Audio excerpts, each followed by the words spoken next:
போன வீடியோவில் இது மயான காளி கிடையாது சுடுகாட்டு காளியம்மன் வேஷம் அப்படின்னு சொல்லியிருந்தேன். நானுமே பார்த்தீங்கன்னா இந்த வீடியோவை பார்க்குறப்போ இது மயான காளி வேஷம் அப்படின்னு தான் நான் நினச்சிக்கிட்டு இருந்தேன்.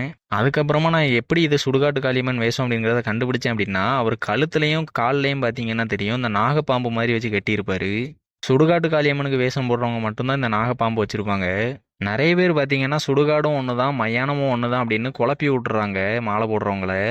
அதனாலே பார்த்தீங்கன்னா சுடுகாட்டு காளியும் ஒன்று தான் மயான காளியும் ஒன்று தான் அப்படின்னு நினச்சிக்கிறாங்க நிறைய பேர். ஆனால் அப்படிலாம் கிடையாது.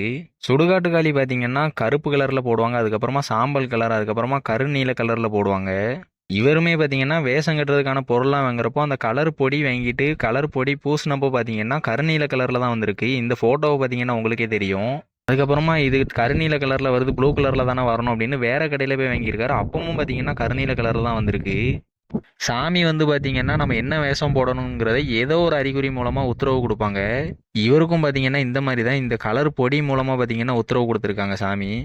யாரோ இவர்கிட்ட சுடுகாட்டு காளியும் மயான காளியும் ஒன்று அப்படின்னு குழப்பி விட்டதுனால இவர் ப்ளூ கலரில் வேஷம் கட்டியிருக்காரு.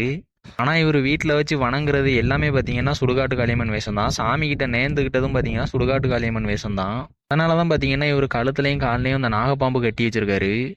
இந்த மாதிரி உங்கள் ஊர் தசரா குழுக்கள் நடந்த விஷயங்களையும் நம்ம சேனலில் வீடியோவை போட நினச்சிங்கன்னா கீழே தெரியுற இந்த வாட்ஸ்அப் நம்பருக்கு மெசேஜ் பண்ணி ஷேர் பண்ணுங்கள்.